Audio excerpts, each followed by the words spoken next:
Bueno, columnas, pasemos a lo siguiente, ya vimos los gases, la conexión con las válvulas, a la columna de los gases, el inyector, el splitless, el con split, sin split, las jeringas para hacer la inyección, manual o automática. Bueno, vamos a ver las columnas, porque todo esto lo metimos dentro de la columna, en donde realmente es como el corazón del equipo, donde se va a producir la separación de nuestros componentes. Bueno, ahí en la columna tiene la pared de la columna y tiene una fase estacionaria pegada a esa pared de la columna. Bueno, aclaremos, ¿no? Que hay columnas de relleno grandes, de diámetro grande, y están las columnas capilares, que ya vamos a ver cómo funcionan cada una. Pero la cuestión es que dentro de esas columnas tiene la fase estacionaria, están las capilares y las empacadas, están conectadas directamente al inyector y al detector. O sea, la columna arranca en el inyector y termina en el detector. Están construidas de sílice fundida, es en el caso de las capilares, y de acero inoxidable o vidrio en el caso de las columnas gruesas de diámetro grande, que son columnas que se rellenan. Tiene una forma helicoidal de un diámetro de 30 centímetros. Esas columnas, obviamente, una capilar, no sé si estará, creo que sí, son muy largas. Pueden ir de 30 metros, las más cortas, hasta 100 metros, las más largas. Entonces, obviamente, hay que meterle un horno chiquito así. No podemos, obviamente hay que enroscarla, y esa forma de enroscar normalmente tiene un diámetro de unos 30 centímetros. Lo mismo las otras que son de diámetro grande, si bien llegan hasta 10 metros, también se enroscan en forma helicoidal para después poderlo ubicar dentro del cromatógrafo. Bueno, partición y separación. El gas, la fase móvil, solo empuja la muestra por la columna. Ustedes saben que inyectan acá, el gas entra, acá está en la parte abierta de la columna. Supongo que esto es una columna capilar. Esta es la pared de la columna. Esta es la fase que se llama la fase estacionaria, que es una fase líquida estacionaria, que se llama fase, es como un líquido obviamente pegado ahí que no se arrastra por el gas, y ahí se va disolviendo las moléculas que queremos separar, no disolviendo, se van absorbiendo las moléculas que queremos separar, empujadas por el gas. Y ven, a medida que avanza, estas se van yendo primero, estas se van reteniendo en este caso. Cuando deja la fase estacionaria, avanza con el flujo de gas, el soluto que tiene alta afinidad, se habla de afinidad por la fase estacionaria. Una molécula tiene más afinidad por la fase estacionaria o menos afinidad por esa fase estacionaria. Las que tienen más afinidad pasan más tiempo, las que tienen menos afinidad pasan más rápido. Bueno, y finalmente se separan todas estas moléculas que pasan dentro de la columna. Entonces acá repetimos la pared de la columna, la fase estacionaria líquida que la reviste, la parte libre de la columna donde va fluyendo el gas, son los componentes que tiene la columna. Acá vemos las columnas capilares, que son estas, y las columnas rellenas. En el caso de las columnas rellenas, como les dije, podían ser de vidrio o de acero inoxidable. El diámetro menor que tienen es 1 milímetro, que sinceramente son muy difíciles de rellenar cuando es 1 milímetro. Normalmente tienen medio centímetro de diámetro, 5 milímetros, 6, 1 centímetro o 1 centímetro y algo a veces, depende, ¿no? Bueno, los materiales con que son hechas, se usan para algunos compuestos, como pueden ser algunos pesticidas, algunos reactivos biomédicos, se usan muchos con fines preparativos, es decir, la paso por una columna grande, puedo poner mucha muestra, y al final, en vez de quemarla o destruirla en un detector, la voy colectando y después tengo un compuesto puro. Bueno, la fase estacionaria puede ser sílica, carbón, alúmina, son los rellenos. ¿Ven? Acá ven, la columna tiene un relleno adentro. Entonces en ese relleno van avanzando las moléculas sobre esa fase estacionaria empujada por el gas. Tiene alta resistencia al flujo, largo máximo 10 metros. Se usa para determinar gases inorgánicos también, con un detector de conductividad térmica. Bueno, Las columnas capilares. Hay tres tipos: las plot, las W-COT, W-COT de coated y F-SOT de Fused Silica Open Tubular. Son los nombres todos del inglés, obviamente. Estas son las más modernas, son muy resistentes, muy inertes, y se usan para análisis muy carísimas y para análisis muy especiales, en donde se quiere detectar contaminantes que están en concentraciones nanomolares. Entonces tiene que ser muy sensible y necesitamos una línea de base muy parejita para que un piquito mínimo que aparece lo podamos ver. Van obviamente con detectores de masa, por eso dice roturas como MS, eso es de detector de masa. Mira que dice inerte, fuerte, flexible, larga vida, duran mucho tiempo. Y después tenemos las plot, que tienen la pared, acá está en un gris clarito, la pared de la columna, y estas pelotitas son partículas porosas que están pegadas en la pared, y ahí las moléculas van interaccionando con las moléculas que queremos separar en la muestra, van interaccionando con esas partículas.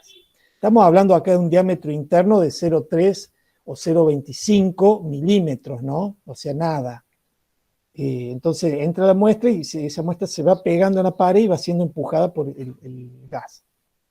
La otra, que son las W-COT, estas son las más usadas actualmente, son las que nosotros tenemos en el laboratorio, son bastante económicas, cuestan entre 800 y 1.500 dólares, dependiendo del tipo de columna, y tienen la pared y está revestida, acá está un gris un poquito más oscuro, un gris más clarito. Ese revestimiento clarito es una fase líquida que se llama, que la reviste. ¿Cuáles son esas fases líquidas?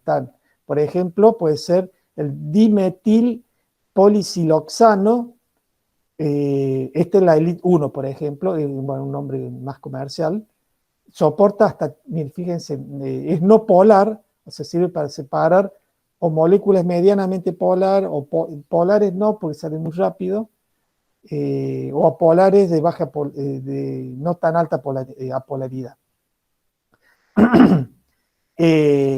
Soporta hasta 350 grados, está bueno. Fíjense acá otra, la Elite 5, tiene este mismo componente en un 95% y le pone difenil, le da una cierta polaridad muy chiquita porque ayuda a veces, este es muy usado, esta columna, para pesticidas y los aceites esenciales, que es lo que nosotros también analizamos ahí en el laboratorio.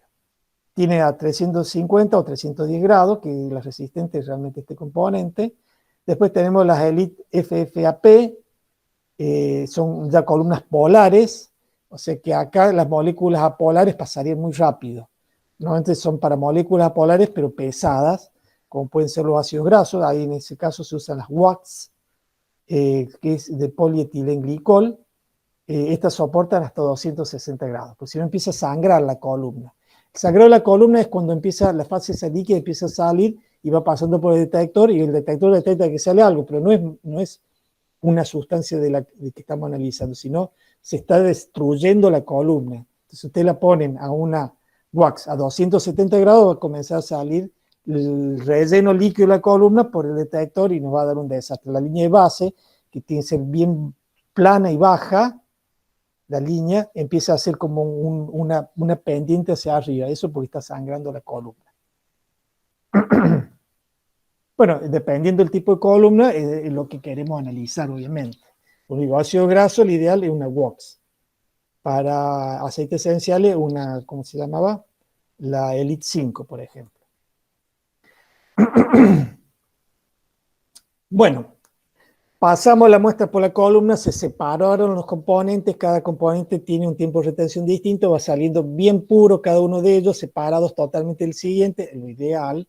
Digamos, la situación ideal a la real siempre hay diferencia, pero esa sería la situación ideal. Se separan todos los componentes, picos bien separados, picos bien puntudos para arriba, no son picos anchos ni deformados, la línea de base bien plana en el cromatograma. Esa es la situación ideal de todo análisis cromatográfico, pero obviamente cuando salen de la columna tiene que haber algo que la detecte, y ahí aparecen los detectores.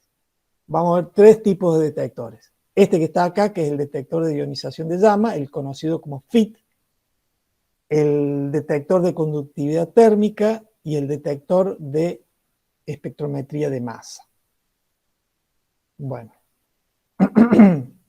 a ver qué dice acá, calientes para evitar la condensación de los componentes. Bueno, cuando salen al detector, tiene que estar a temperaturas superiores a la de la columna para que no vaya a condensar ahí, tiene que pasar rápido por el detector. Por lo menos 20 grados encima de la temperatura de la columna. Los solutos pasan a través del jet. En el caso de ionización de llama, este detector, se los explico directamente, viene acá la columna capilar, fíjense, llega acá, la columna capilar, acá entra aire es una mezcla de oxígeno y nitrógeno, es un aire sintético, no es el aire que respiramos, recuerden que está libre de humedad, aporta el oxígeno, y el hidrógeno, junto con el oxígeno, se prende una llamita, se dice que se encendió el detector de ionización de llama, es una llamita que se va quemando este aire con este hidrógeno. El gas que sale de la columna es un gas inerte, puede ser nitrógeno o puede ser helio, nunca hidrógeno, porque obviamente también se va a quemar ahí. Después tiene dos resistencias, una a la entrada del detector y otra después de la llama, que se llama, y ahí tiene un detector de un colector, un electrodo colector. Y los iones son, bueno, cuando se quema, cuando sale una muestra, se quema en la llamita, genera iones y tiene que haber un electrodo que colecte esos iones. Eso cambia la conductividad eléctrica y genera una diferencia de potencial entre el valor base y lo que está sucediendo cuando se están aportando iones extra, y ese cambio de conductividad eléctrica genera, digamos, se lo transforma en una señal eléctrica que va después a un amplificador de señal. Básicamente así es el funcionamiento del detector de ionización de llama. Una llama con hidrógeno y oxígeno, cuando que se prende, se empieza a quemar, cuando pasa la muestra, se quema, genera iones, son colectados por un electrodo colector de iones, diferencia eléctrica por ese evento, y eso se transforma en una señal que se amplifica y luego se, digamos, termina dibujando en un pico. Dice, el FIT puede detectar todos los compuestos orgánicos. Claro, hoy tiene que quemarse el compuesto. Si el compuesto no se quema, pues sirve para compuestos orgánicos. Obviamente los alimentos son todos compuestos orgánicos. No sirve para el agua. El agua hay que sacarla, no hay que meterle ni el cromatógrafo al agua. Pero todo lo que son moléculas orgánicas se pueden quemar ahí y son detectadas. Son muy sensibles, detectan hasta 0,01 o a 0,1 nanogramos, o sea, la nada misma. Y esto tiene la sensibilidad como para detectarlo. Los detectores de masa son más sensibles todavía que este. El que es poco sensible es el de conductividad térmica, que es el que vamos a ver a continuación, acá este. El detector de conductividad térmica consiste en estos bloquecitos de metal donde llega el aire de la columna, pasa por acá. Cuando pasa el gas solo, tiene una conductividad que es igual a una referencia. Y ahí está el de referencia. Acá está pasando el gas solo, es igual a la de referencia, no hay diferencia de resistencia, no hay señal. Cuando pasa una molécula, o sea que además del gas que viene en la columna, pasa una molécula, normalmente puede ser agua, oxígeno, bueno, monóxido de carbono, dióxido de carbono, cualquier gas inorgánico que pase por acá, genera un cambio en la conductividad, digamos, térmica del detector, cambia esta resistencia, se genera una señal que va al amplificador.